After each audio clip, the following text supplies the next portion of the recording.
as we journey together on this pilgrimage of faith. And now your host, Sarah Soto. Hey y'all, welcome back to another episode of The Quest. As always, it's such a great joy to be with you all. I'm a Catholic wife, mom, and speaker. For more information, contact me or any of us here at GRN. You can shoot us an email at thequest@grnonline.com, especially if you don't see or you don't find the resources from any of the guests that we have on. You can always shoot us an email at thequest@grnonline.com, and we're happy to fill you in, answer any questions, or send you the information that you're looking for. As always, you all know, those of you who've been listening for the last couple of years, my favorite shows are when I get to have guests that are very passionate about their apostolate, about the work that they do in the church. And I have recently come across this much needed, beautiful ministry, and I'm so excited to have on today's show Anne Koshute, the co-founder and executive director of Springs in the Desert, on the show with us. Welcome to The Quest, Anne. I'm so grateful to have you on today. Oh, Sarah, it's a real pleasure to be with you. Thanks for having me. Yeah. For those who have never heard of Springs in the Desert, and their website is Springs in the Desert. I'm going to start saying it now so it gets in your heads. springsinthedesert.org. What is your ministry? What is your apostolate all about? What do you guys do at Springs in the Desert?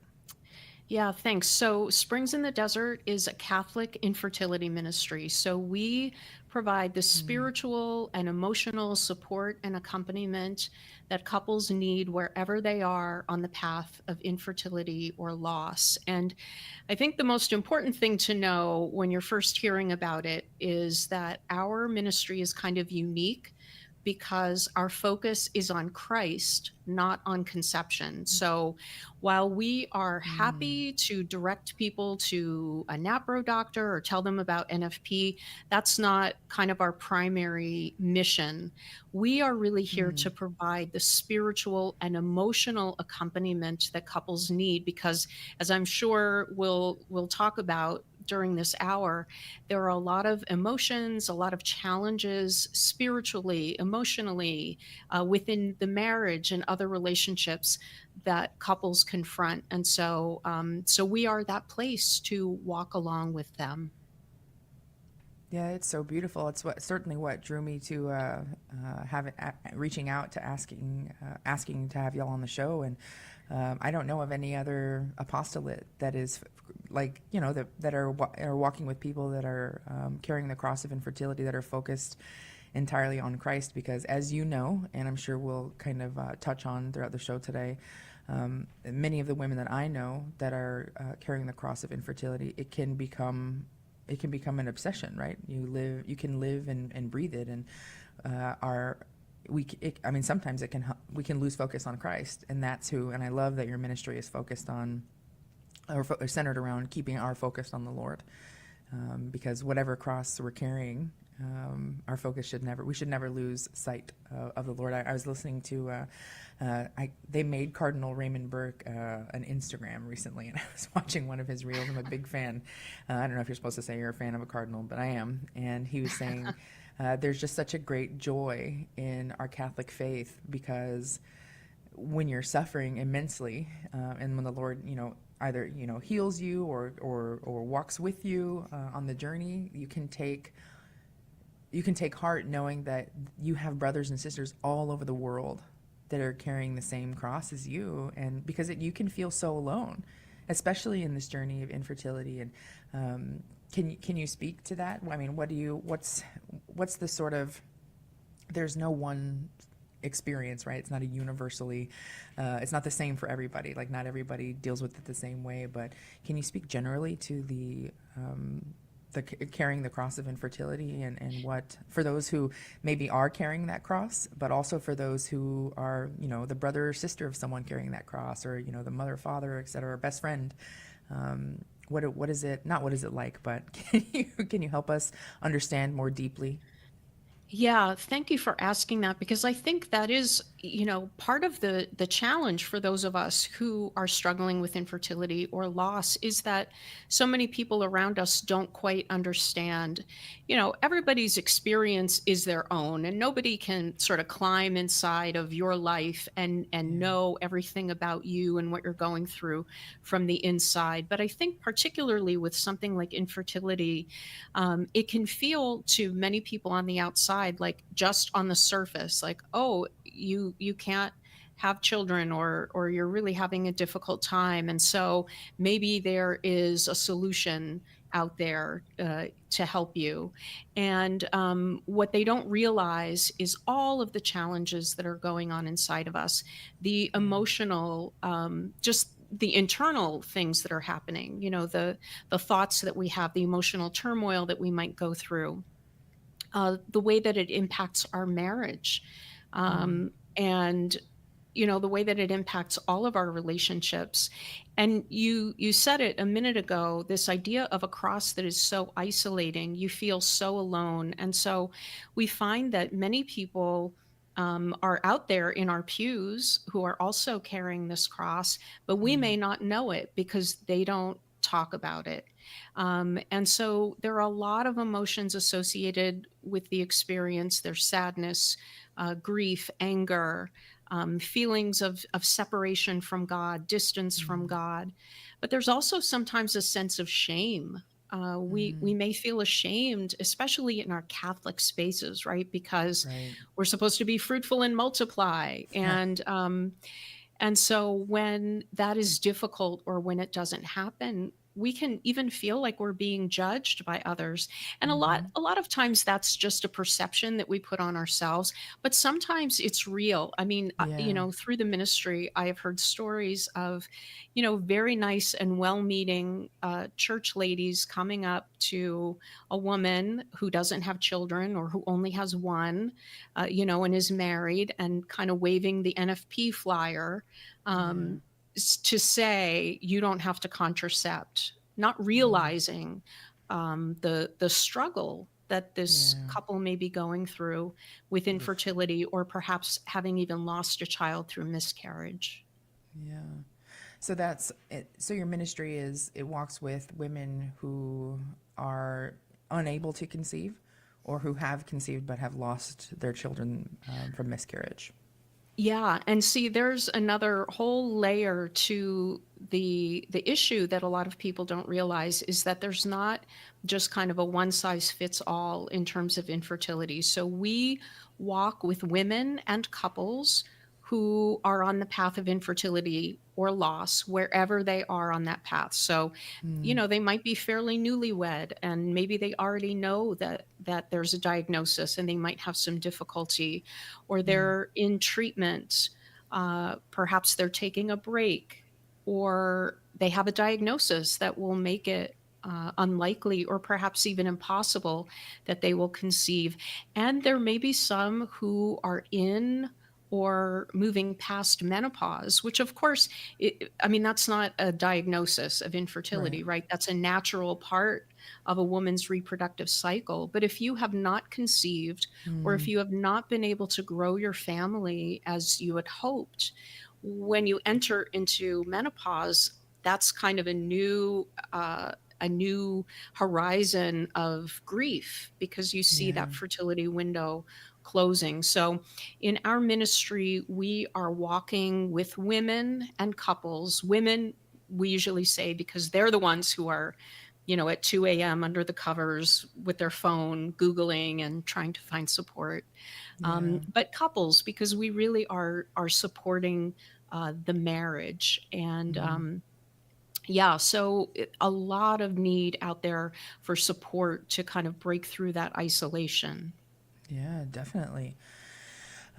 So you mentioned hearing a heartbreaking story of a woman who might have one and is married, and that's something I want to touch on today too, because secondary fertility is a real cross for. I mean, I know it's like it's two different camps, right? I think some people who Mhm. have never conceived a child may think, well, you've got the one, right? But Right. I've seen friends in conversation like this. Well, you've got the one and you should be grateful for that, when the woman was hoping to have 12, you know, and had this idea, this big dream of having 12, and just be grateful for what you have. And this, so you're walking with women who are experiencing secondary fertility as well. Yeah, absolutely. And, we can probably talk in a little bit about how Springs in the Desert came to be. Yes. But, that's an experience that I really didn't know anything about, secondary infertility, because I've never been pregnant. And so that's one of the beautiful gifts of doing this ministry and meeting so many people from all over the country and all over the world who are looking for this support, because your heart is really opened up to the many different experiences and crosses that people carry. And it's a real lesson, I think, in humility and in empathy, because you learn doing this ministry, you learn pretty quickly, and it's a hard lesson too, that we can't compare our crosses. Yeah. So, there's a lot to unpack. Yeah. Well, again, if you're just tuning in, I'm so grateful to have our guest, Ann Koshute, the co-founder and executive director of Springs in the Desert, a beautiful ministry focused on Christ, as all ministries should be, all apostolates should be, walking with women and couples carrying the cross of infertility. That's springsinthedesert.org. We'll be right back with our guest, Ann Koshute, after a short break. You can listen to us here on The Quest every Monday through Friday, 4 p.m. Central, 5 p.m. Eastern. You can download the Guadalupe Radio Network app, listen, stream from grnonline.com, YouTube, Facebook, all the places you can find us on social media. We'll be right back.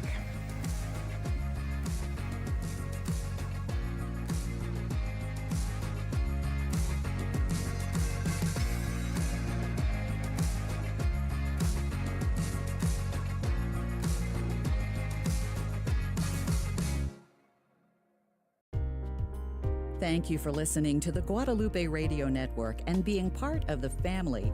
Families pray for each other. We would be honored if you would let us pray with you and for you. You don't even have to tell us your name. Just go to our website, grnonline.com, or call our prayer request line and leave us a message at 800-395-4008. That's 800-395-4008. We will be praying for you every day. Hi, Debbie Georgiani here, along with Adam Bly, co-hosts of The Spirit World. The Rosary is a very powerful deliverance prayer. So many people are freed from demonic torment when the Rosary is prayed with sincerity. So, Adam, the Feast of Our Lady of the Rosary is October 7th. On our next edition of The Spirit World, let's do a deep dive about the spiritual power of the Rosary. Sounds good, Deb. Let's hear how our listeners have been affected by the Holy Rosary. Listen and call in, everyone, this Saturday morning starting at 10 a.m. Central, 11 a.m. Eastern.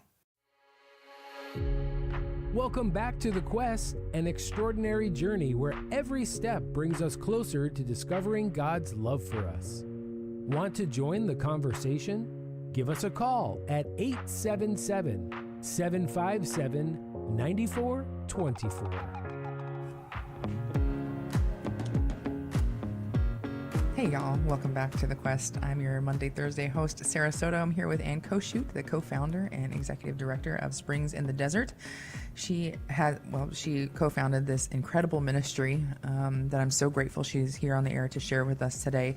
That's, again, springsinthedesert.org, and they walk with women and couples who are carrying the cross of infertility. I can't believe I didn't ask you in our first segment, Ann, how did Springs in the Desert come to be? How did this apostolate come together?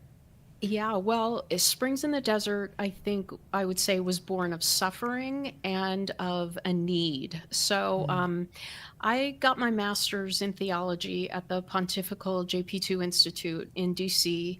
And while I was there, I met another woman named Kimberly Henkel. She was a year behind me, and we kind of knew each other a little socially, but, we weren't really close friends. But several years after we graduated, we had each subsequently gotten married, and we met each other again at a conference. And I happened to be sitting next to her at the banquet, and the keynote presenter was talking about her struggle with infertility and how she and her husband had formed their family through adoption. And at that point, Kimberly leaned over to me and shared with me that she and her husband were unable to get pregnant. And that was like a revelation to me because I had never spoken to another woman who also struggled with infertility, at least not that I knew of, because, as I said earlier, it's generally not something that people talk about. Yeah, it's not small So talk. yeah, and so it was like, wow, suddenly there's somebody else that I can kind of share what I felt like were deep dark secrets, right? These thoughts and emotions that I was having, and she wasn't judging me. She wasn't saying, "Oh, you shouldn't be jealous or you shouldn't be angry or you should just pray." She just listened to me. And so that kind of started us on several years of conversation. And we kind of became like a support group of two in a way. Yeah. And as we were talking with each other and commiserating and sharing, every once in a while we would say, the church should do something. The church should pay attention, because of course the church has so many beautiful things to say about marriage and family, and really addresses the moral issues around fertility and infertility in beautiful and powerful ways, but says kind of very little about what a couple is to do, or even in a way much encouragement to couples who are struggling with infertility. There are mentions, and the church says that these couples too can be fruitful in so many ways, but it kind of stops there. And so Yeah. in our own lives, in our marriages, we were surrounded by great priests and family, but everybody, it seemed, wanted to solve us. We felt like we were a problem that needed to be fixed. And there was really no Yeah. one who kind of came alongside us and said, "Wow, I see what you're going through. I'm sorry, but I'm here for you. Oh, and by the way, you're great. Your marriage is great. You have so much to contribute to our family, to the parish, to your Yeah. job, to the world." And that's what we were missing, although we couldn't really articulate it. Like, we just knew that we weren't being accompanied, but we couldn't Yeah. fully articulate what that meant. And so anyway, after some time, she was asked to write an article for the online journal of the JP2, and she said, "Why don't you write it with me?" And so we wrote this article about the experience of infertility and the need for pastoral accompaniment. And before it was to be published online, she said, "We should really have a website. We're going to have a byline, and so we should have a website that people can go to." And I said, "Okay, but what's going to be on the website?" And she was like, "We'll figure it out. Let's just let's buy a domain name." And She that's sounds and great. that's really how it started. Yeah. Yeah. Wow, what a story. I mean, it's just of all the ways you could drum up, right, a backstory. I don't think the simplicity of another woman sharing her heart and, sort of bearing her soul there at a banquet dinner of all places. Yeah, I can imagine that certainly plucked on your heartstrings, and what a great gift to have a friend or to have accompaniment finally, and after not for so long, and it's just yeah, I just, like you said, it's just not something people just, how's it going? How's work? By the way, are you guys struggling to conceive? Or, I certainly there's the pressure of, hey, you've been married for a while now, when are kids coming? And those kind of common questions. But yeah, no one's really, it becomes uncomfortable, I think, for people to face anyone's cross that they're carrying, even illness and things like that. They just, but yeah, what a great joy to have. You mentioned there needs to be pastoral accompaniment, and that was your focus of the article, and what's, I saw some of those resources on your website. Well, if you could sit down every parish priest in your diocese, in my diocese, and I mean, they're not, first of all, most of our diocesan priests are not receiving a ton of, they're not taking class after class after class on, they're not physicians, and so our priests are just lacking basic information. They're not, being taught. And you have some resources for priests on your website. Can you talk to us a little bit more about that? Yeah, sure, we do. And so, we had great priests around us. We still do, as I mentioned. But they too seem to want to solve the problem because they saw how we were suffering. And so Yeah. it's so well meaning and so well placed. But so often the answer was to pray, and we should pray. So, Yes. that's absolutely right. And Jesus tells us to ask for what we desire, what we need. Um, but for someone who is on this path, prayer can really easily turn in a lot of different ways that are not productive. So we Yeah. can begin to think that perhaps God is punishing us. Oh. And that's why we haven't received this blessing. We can become really angry with God and put distance between Him and us. So it can really impact our prayer life in a negative way. And we can also come to see prayer, I guess, almost in a magical kind of way. Like if we Mm. say the right prayers at the right time, if we go to the right saints, it will happen. And if we don't, then it must have been our fault. So I Yeah. remember someone advising me to go on a particular pilgrimage, and I didn't do it. So then, of course, I thought, well, I would have gotten pregnant had I gone on this pilgrimage. So you can Oh. see how those Yeah. thoughts kind of spiral. So I think that's one thing that I would say to our clergy, to our priests and our deacons, is that yes, prayer is important. Encourage prayer. Sit down and pray with those who might come to you bearing this cross, um, but resist that temptation to try to fix, to try to Mm. find a solution, or to overly spiritualize, um, because this is a suffering, it is a cross. We can be united with Christ. He can enter into our wounds and bring such beautiful fruit from them.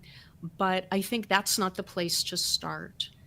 Yeah. The Eventually someone will get there, but when you're first in the throes of that pain, it's really hard to hear God has a beautiful plan for you. Mm. So standing at the cross with them where they are and just listening and loving them and affirming them, I think is a really great starting place. Yeah.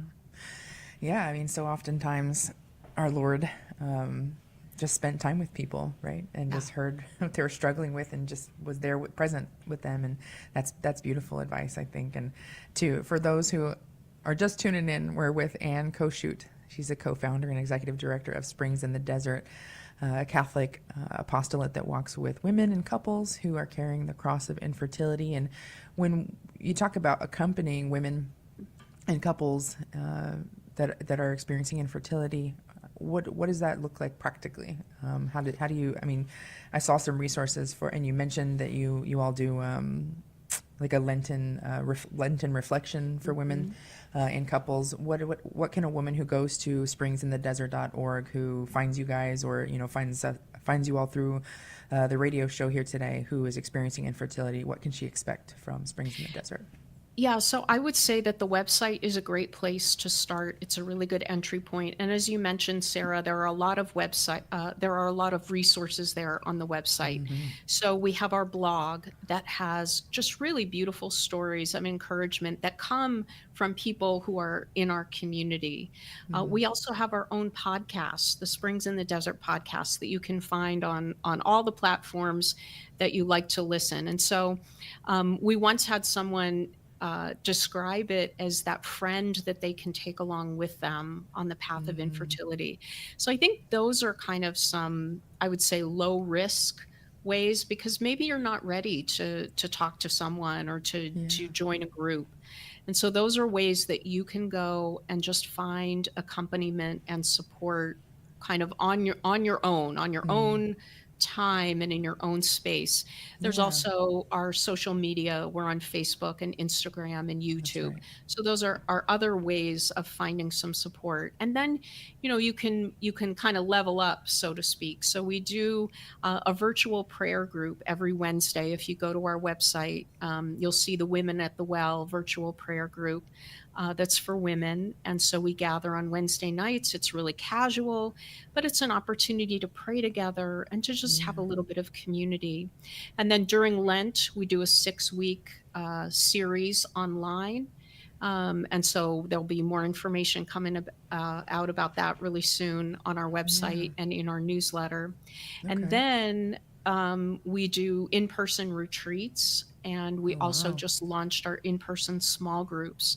And so there are opportunities to gather with other people, physically right there in your own community, because really the biggest way that we can accompany, the thing that I think people need the most, is that accompaniment, friendship, being able to share our stories with each other, being able to receive another story and learn and grow from it. You mentioned earlier this experience of secondary infertility. So that was not mine or Kimberly's experience.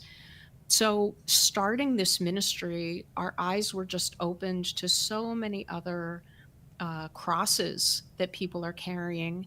And at the very beginning, I remember that secondary infertility was really hard for me, because I would think, well, at least you're a mother and I'm not, right? And so through the process of accompanying women who experience secondary infertility or even miscarriage, God brought about a lot of healing in me. And so that was a real surprise, I think, when ministering. And so I would just say, come, and you'll never know what God might do through this experience of just joining in community. Yeah, I mean, we're made for communion, and so certainly I can see how much fruit would be born from coming together with other women that are walking a similar path. And there are so many more things I'm gonna pick your brain about when we get back from a break that we're gonna take here. But we're with Ann Koshute, the co-founder and executive director of Springs in the Desert. As always, thank you all for tuning in. We're gonna take a short break, but please plug it in, write it down, jot it down on a post it, springsinthedesert.org. They also have, as she mentioned, the Springs in the Desert podcast, which I am really looking forward to checking out. Again, we're with Ann Koshute from Springs in the Desert. That's springsinthedesert.org. I have lots and lots more questions to ask. Very gracious Ann after this short break.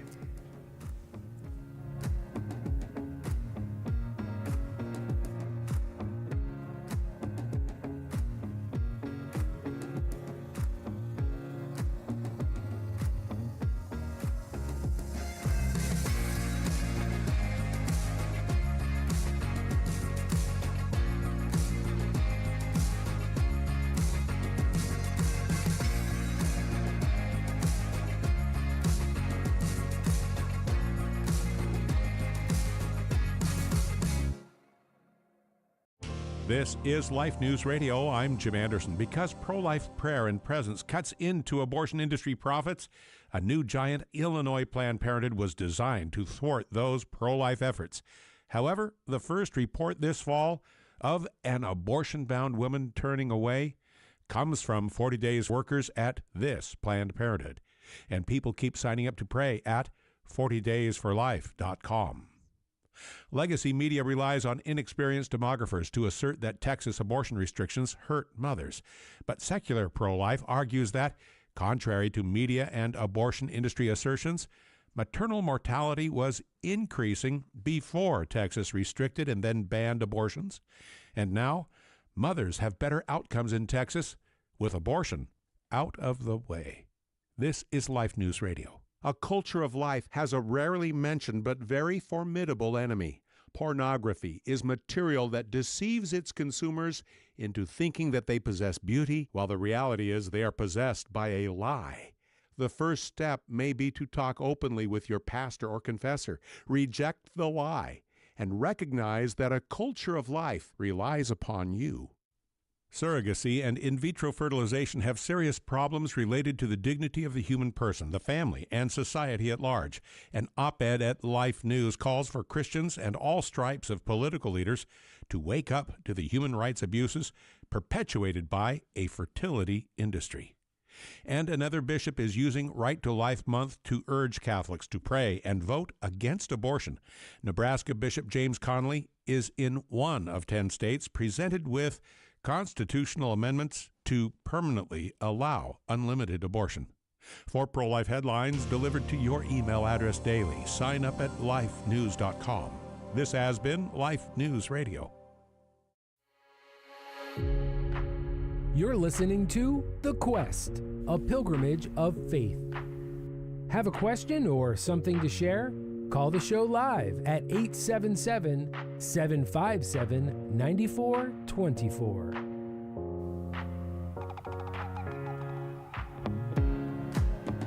Hey y'all, welcome back to The Quest. I'm with you here on Mondays and Thursdays. I'm Sarah Soto, and today I have Ann Koshute. She's the co-founder and executive director of Springs in the Desert, a Catholic apostolate that walks with women and couples who are carrying the cross of infertility. They have a podcast, which I'm very, very excited to listen to, the Springs in the Desert podcast, and they have amazing resources. I was blown away at their website. Not only is it beautiful, but it's also very inviting, and there's all these amazing resources. They have a great blog. That's springsinthedesert.org. And if this ministry is something that's near and dear to your heart, perhaps you are struggling with infertility, perhaps there's someone very close to you that is, or whatever it is, it's pulling on your heartstrings, you can also donate and support their beautiful apostolate there on springsinthedesert.org. I'm sure there's a contact page too if people want to reach out and have questions. As any good website has. So, our listeners are, it's so broad, right? There are so many people in so many different states in life. And so I'll just share a very brief story with you. I had to do a pulpit talk at our parish not that long ago. And I was basically saying something along the lines of working with youth and saying how I would be completely true to our faith and I wouldn't water down our faith, and that I just wanted to sort of guarantee parents and grandparents that I was when I'm volunteering, when I'm helping with the youth, that they're going to get the bona fide Catholic faith. And so I don't know why or how, but this elderly gentleman came up to me afterwards, and I think in my intro I said kind of my about my life, state in life and things. And so he said, well, I've got a daughter who, I've got two daughters that are, I don't know what he said, but basically he ended up telling me, and this is like a 2-minute long interaction that we had, that they both had used in vitro fertilization to conceive multiple children. I think they, one daughter had two, and then another had one child and was expecting a second through IVF. And this guy's got this massive miraculous medal on and this big crucifix, and he's like the sweetest man in the world. And so I'm thinking he's got no clue what that is. Right. That's just based. Everything else told me that he had no idea really what that meant or how it was incompatible with our faith. And so just to sort of maybe catch any people that are in that state, and there's perhaps it's ignorance, right? Perhaps it's, well, I've never really looked into it, or kind of willfully. But can you just for the sake of our listeners who are wherever they are, sort of speak to if they're seeing a secular, a non-Catholic OBGYN, which most people are, and in my experience most Catholics do, they just pick someone that's recommended, right? Right. A lot of the treatment, or like you said, they're trying to solve a problem. The solutions that they're offered are incompatible with our faith. And so, can you speak to that for people who are walking with those women, and to those women themselves?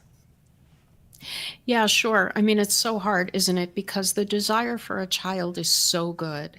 It's so good. And it can be so emotionally just gut-wrenching and overwhelming to a woman, to a couple. And so, I think the first step from a pastoral perspective is for us, for the average person in the pew, for a family member, for our clergy, to recognize and acknowledge the good desire and how much turmoil that desire kind of sends us into when it's not being fulfilled. And then, of course, that accompaniment of walking with someone who is considering some of these treatments, artificial reproductive technologies, like, for example, IVF. And, this is so much in the news right now. It's become really kind of a political Yeah. issue, unfortunately. Mm. And so I think that's why there's all the more need to have that pastoral accompaniment when Yeah. couples are going through this. But I think you're right, Sarah, that a lot of people, even Catholics, simply don't know. They're just not aware Yeah. of exactly what IVF is, or some of these other treatments, and why they're not compatible with the faith. And so when we're walking with someone, the idea is not to just go right in for the sin aspect, right? Like, you Right. can't do that. It's against the church. It's a sin. But really to try to, first of all, listen to that person, to understand, where they are, and to meet them at that cross. Yeah. And then, to explain that it's incompatible with our faith, because it's incompatible with our human dignity, with who we Right. are as human persons, because things like IVF commodify the child, objectify the child, and frankly do the same within the marriage too, because Yeah. the conception, for those who don't know, the sperm and egg are harvested from the parents, and then the embryo is created in a petri dish and then implanted in the woman. And I think many people don't really realize how that process goes, that there's a Mm. real eugenic aspect Oh, yeah. to IVF, where many embryos are being created, and then in the lab they're sifted through, and the ones that they feel won't be compatible with life, or maybe that have an abnormality of some kind, are just discarded. Yeah. And there's a fairly high rate of miscarriage with IVF, and there's all Mm. sorts of just problems from that standpoint. And then just, how it is so destructive, really, to the marital union, Mm. in ways that may be hard to see when you are just so desperate for a child and you're going through these Yeah. procedures, and the promise that doctors hold out when they do these procedures, right? Because they say, well, this is your only chance, or this is your best chance. And so it can be really hard. And I want to say that even for the Catholics who know better, for well-formed Catholics, uh, Mm. these treatments can be a real temptation. And I have a Mm. master's in theology, but I would be lying if I told you that it didn't cross my mind. Yeah.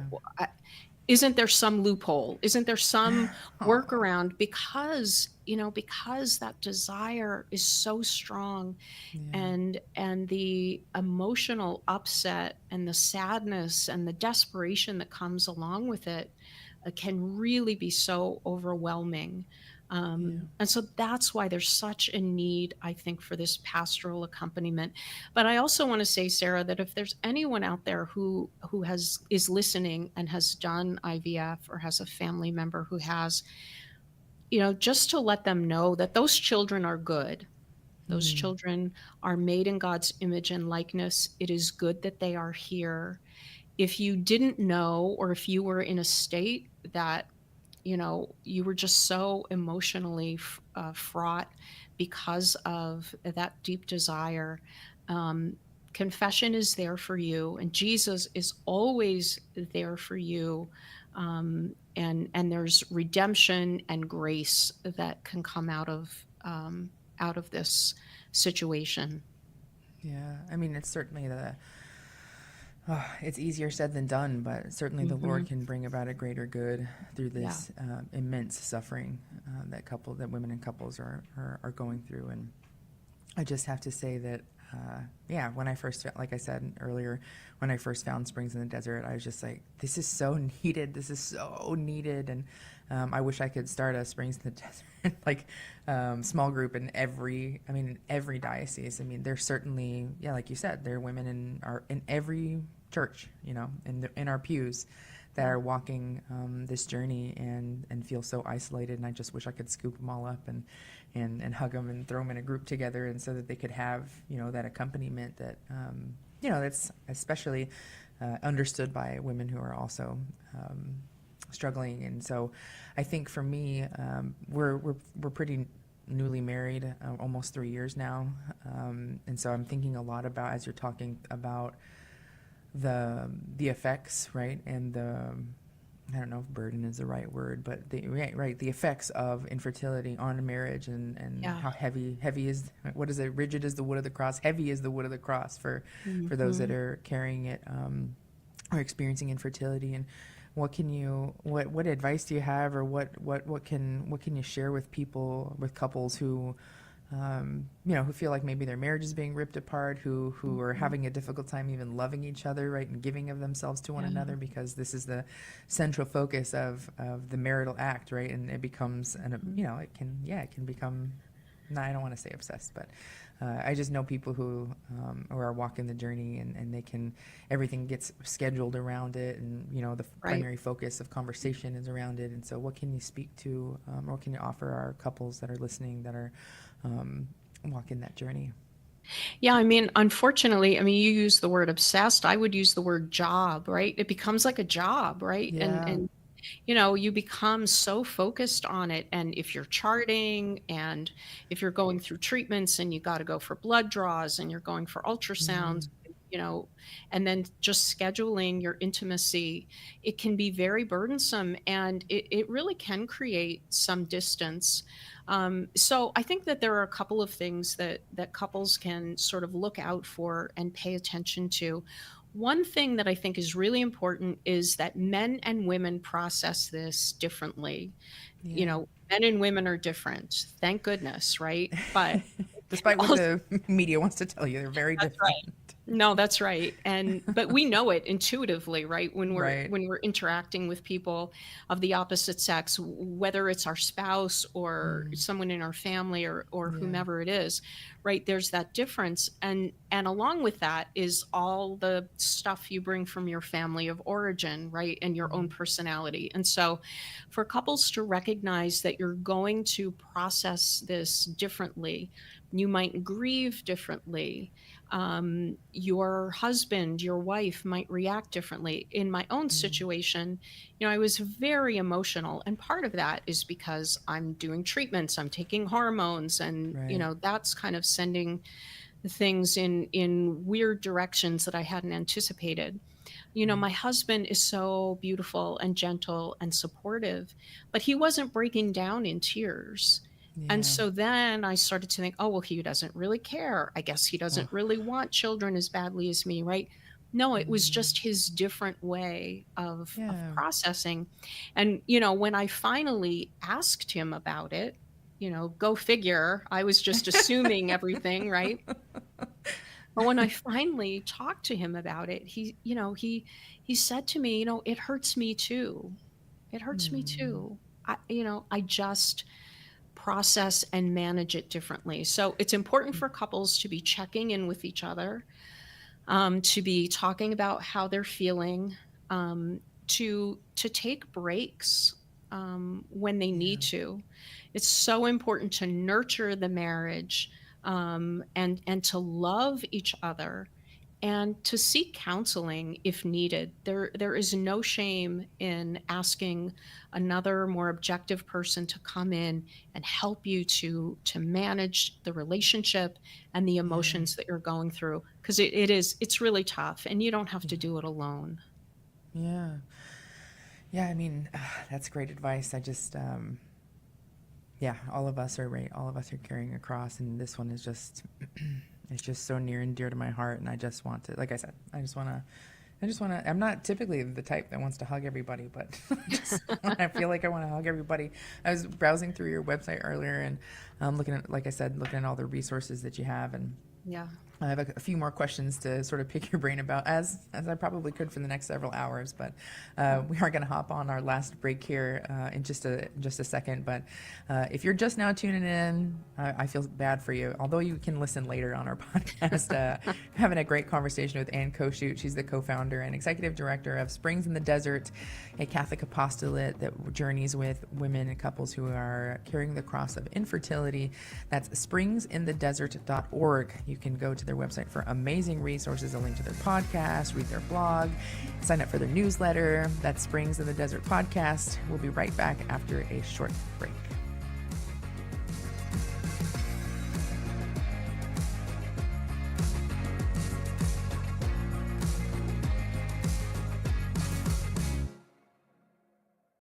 This is Franciscan Media's Saint of the Day for September 30th. Today we celebrate Saint Jerome.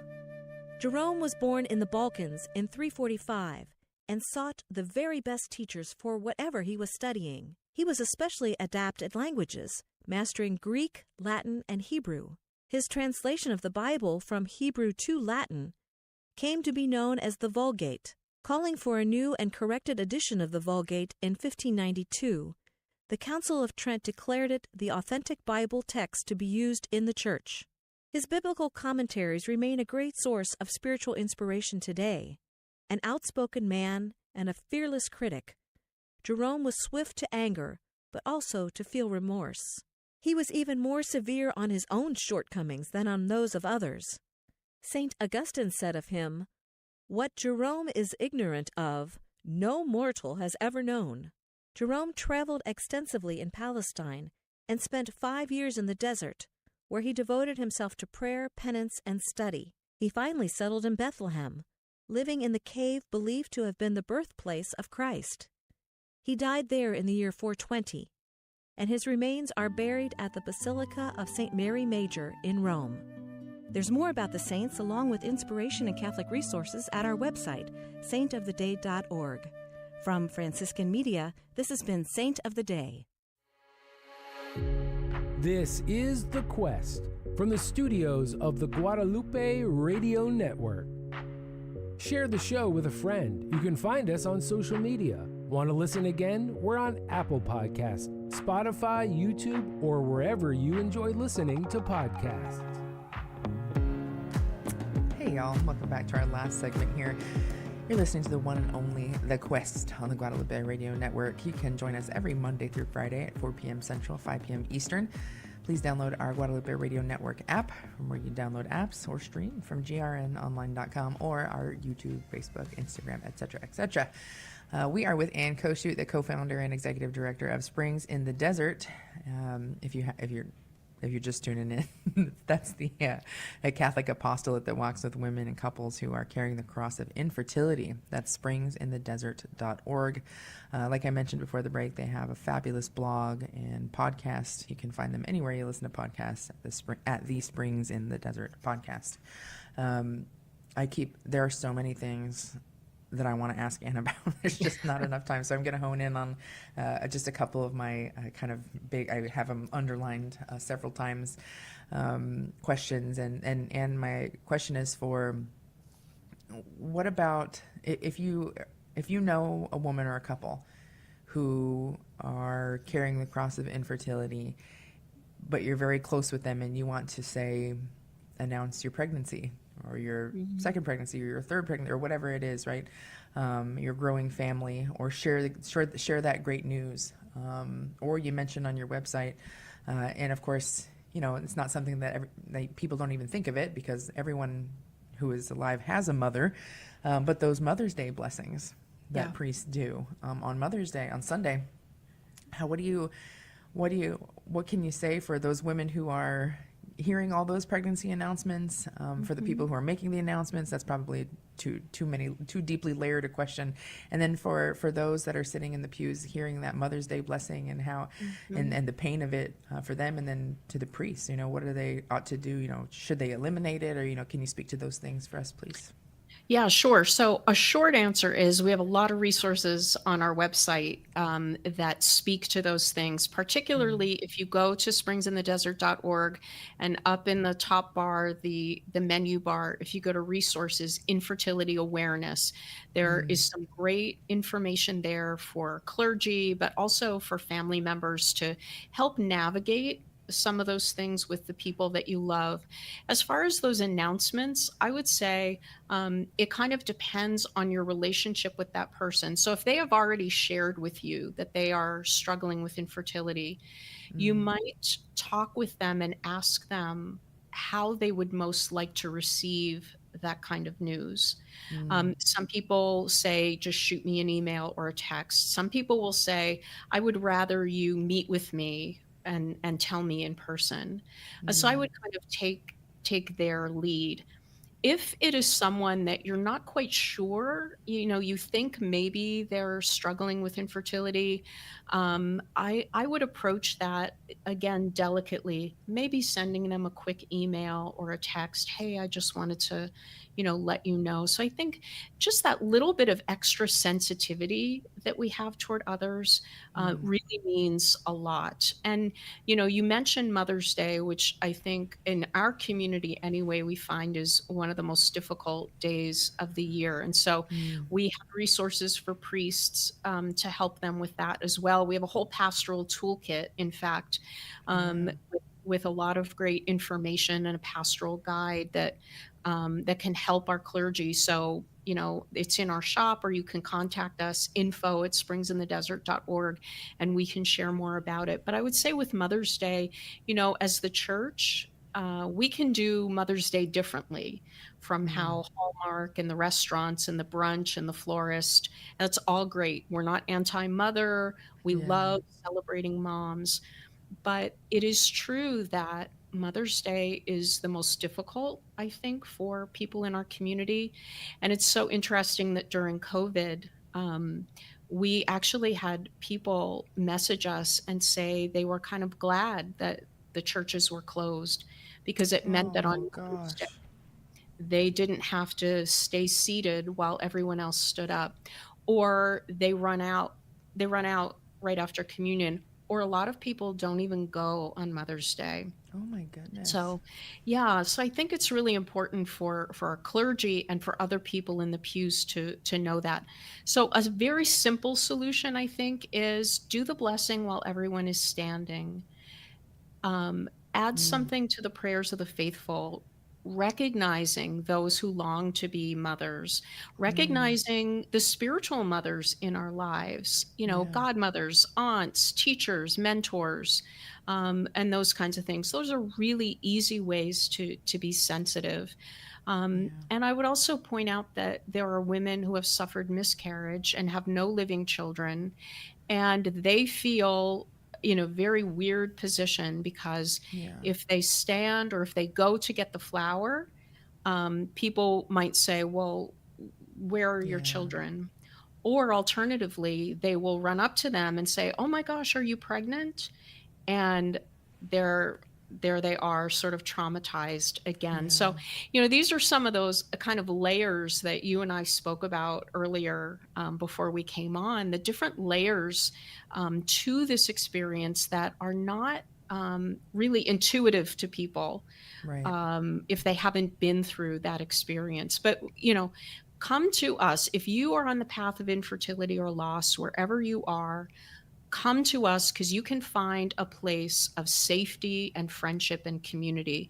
And if you love somebody, or if you are a priest or a deacon who is looking to support people in your parish and they're there, you may think we don't have anybody here, or you may say, well, everyone in our parish is older. Trust me, we hear all the time from women who are well beyond childbearing years who still carry that grief, Mm. especially as they see people around them now becoming grandmothers. Um, Yeah. and so come to us and we will help you. We'll support you. If you're in a diocesan office, we'll help you to support the people who are there in your community because they're out there and they need that support you might not be hearing from them. Right. Because they're afraid to reach out because they don't know what the response will be. Yeah. Unfortunately, I think a lot of those responses are often, well, we'll add you to our prayer list, but to not have any practical resources. And so that's what I love so much about Springs in the Desert is your website is filled with practical resources. And I give thanks to God for the apostolate that was born out of suffering, because I certainly see I can see how it was really built on blood, sweat, and tears and great suffering. But I'm so grateful for it. I'm so grateful for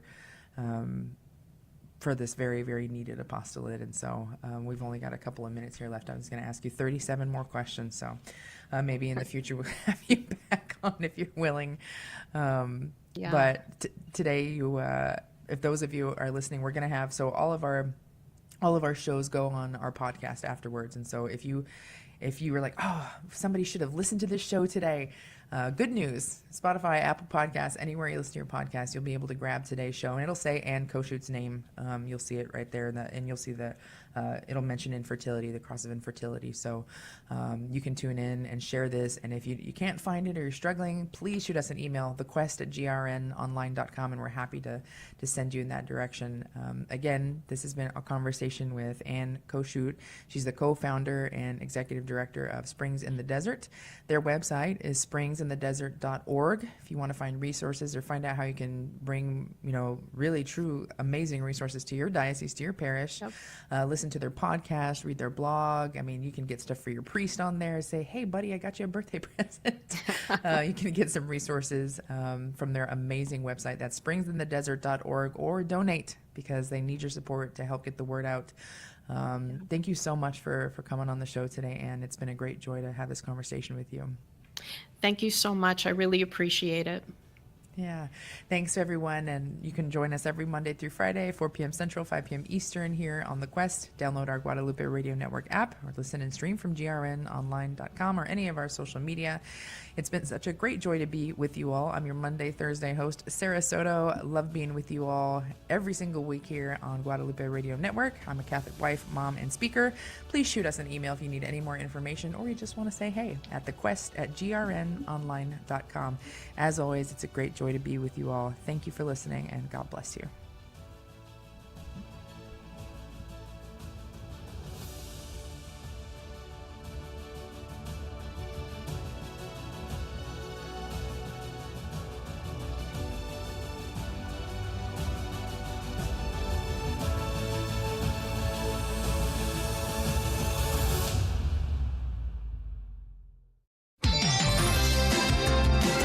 A beacon